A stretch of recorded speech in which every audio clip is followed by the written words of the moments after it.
किसी शहर के रेलवे स्टेशन पर एक भिखारी रहता था। वो वहां आने जाने वाली रेलगाड़ियों में बैठे यात्रियों से भीख मांगकर अपना पेट पालता था। एक दिन जब वह भीख मांग रहा था तो सूट बूट पहने एक लंबा सा व्यक्ति उसे दिखा। उसने सोचा कि यह व्यक्ति बहुत अमीर लगता है, इससे भीख मांगने पर यह मुझे जरूर अच्छे पैसे देगा। वह उस लंबे व्यक्ति से भीख मांगने लगा। भिखारी को देखकर उस लंबे व्यक्ति ने कहा, तुम हमेशा मांगते ही रहते हो, क्या कभी किसी को कुछ देते भी हो? भिखारी बोला, साहब मैं तो भिखारी हूँ, हमेशा लोगों से मांगता ही रहता हूँ। मेरी इतनी औकात कहाँ कि किसी को कुछ दे सकूं। लंबा व्यक्ति बोला, जब किसी को कुछ दे नहीं सकते तो तुम्हें मांगने का भी कोई हक नहीं है। मैं एक व्यापारी हूँ और लेन देन में ही विश्वास करता हूँ। अगर तुम्हारे पास मुझे कुछ देने को हो तभी मैं तुम्हें बदले में कुछ दे सकता हूँ। इतना कहने के बाद वह लंबा आदमी ट्रेन में बैठकर चला गया। इधर भिखारी उसकी कही बात के बारे में सोचने लगा। उस लंबे व्यक्ति के द्वारा कही गई बात उस भिखारी के दिल में उतर गई।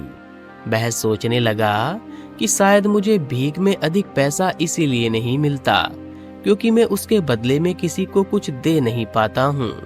लेकिन मैं तो भिखारी हूँ, किसी को कुछ देने लायक भी नहीं हूँ। लेकिन कब तक मैं लोगों को बिना कुछ दिए केवल मांगता ही रहूंगा? बहुत सोचने के बाद उस भिखारी ने निर्णय किया कि जो भी व्यक्ति उसे भीख देगा उसके बदले में वह भी उस व्यक्ति को कुछ जरूर देगा। लेकिन अब उसके दिमाग में यह प्रश्न चल रहा था कि वह खुद एक भिखारी है तो भीख के बदले में वह दूसरों को क्या दे सकता है। इस बात को सोचते हुए 2 दिन हो गए लेकिन उसे प्रश्न का कोई उत्तर नहीं मिला। तीसरे दिन जब वह स्टेशन के पास बैठा हुआ था तभी उसकी नजर कुछ फूलों पर पड़ी जो स्टेशन के आसपास के पौधों पर खिल रहे थे। उसने सोचा, क्यों ना मैं लोगों को भीख के बदले कुछ फूल दे दिया करूं।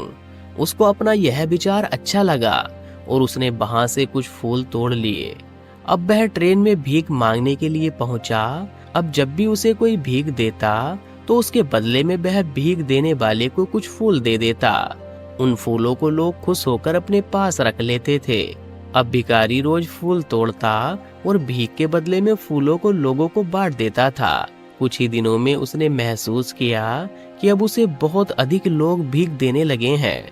वह स्टेशन के पास के सभी फूलों को तोड़ लेता था। जब तक उसके पास फूल रहते थे तब तक उसे बहुत से लोग भीख देते थे। लेकिन जब फूल बांटते बांटते खत्म हो जाते थे तो उसे भीख भी नहीं मिलती थी। अब रोज ऐसा ही चलता रहा।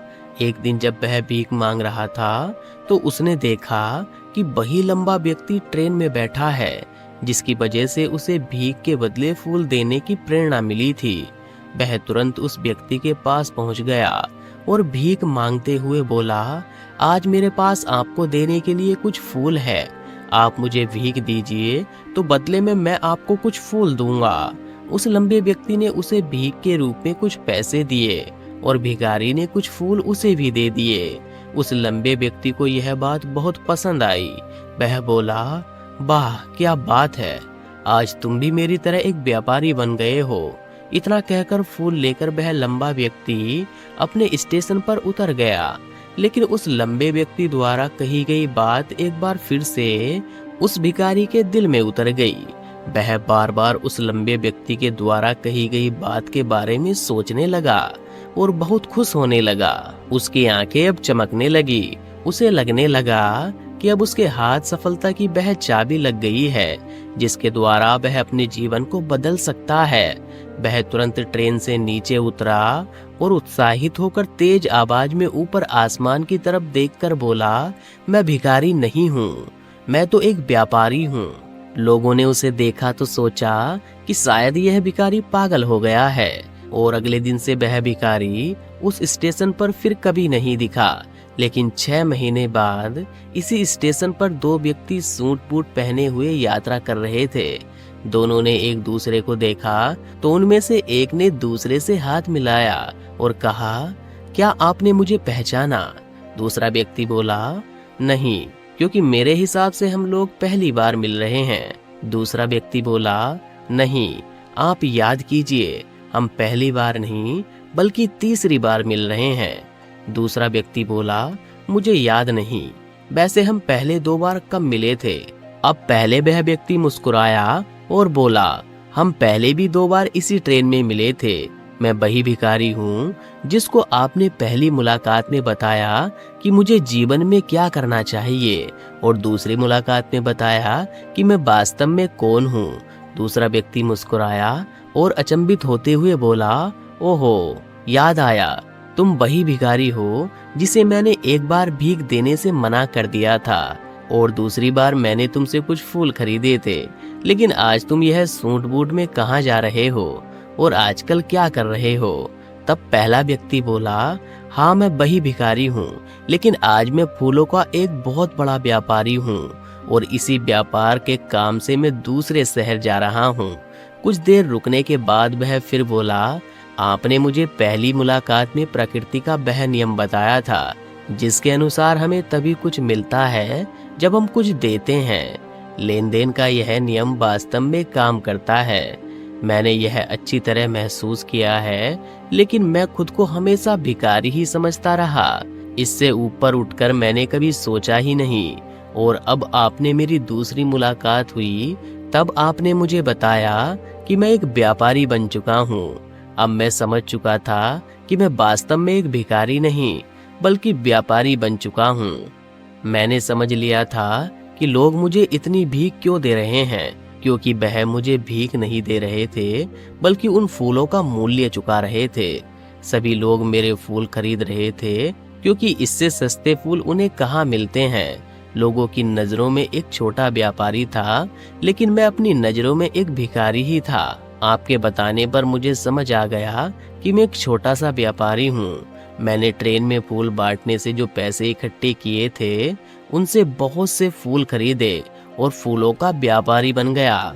यहाँ लोगों को फूल बहुत पसंद है, और उनकी इसी पसंद ने मुझे आज फूलों का एक बहुत बड़ा व्यापारी बना दिया।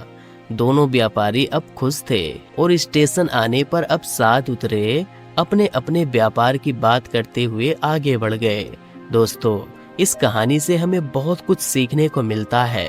कहानी में लंबा व्यापारी जीवन टेक के नियम को बहुत अच्छी तरह से जानता था। दुनिया के सभी व्यापारी इसी जीवन के नियम को उपयोग करके सफल हुए हैं। इस फार्मूले को उसने भिखारी को भी बताया।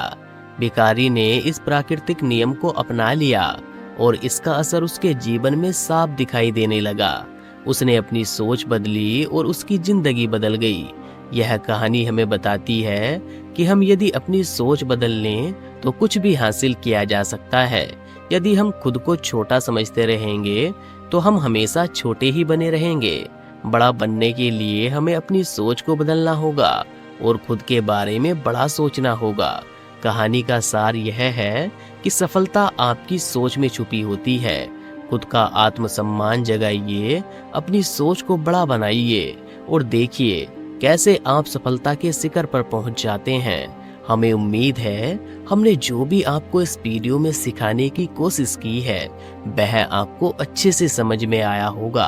अगर हाँ तो कमेंट बॉक्स में लिखकर एक बार जरूर बताना। अगर वीडियो पसंद आई हो और भी लोगों तक इस वीडियो को पहुंचाना चाहते हैं तो वीडियो को लाइक जरूर कर देना। मैं आपसे बहुत ही जल्द एक और नई वीडियो में मिलता हूँ। तब तक के लिए आप अपना और अपने परिवार का ध्यान रखिए और हमेशा मुस्कुराते रहिए।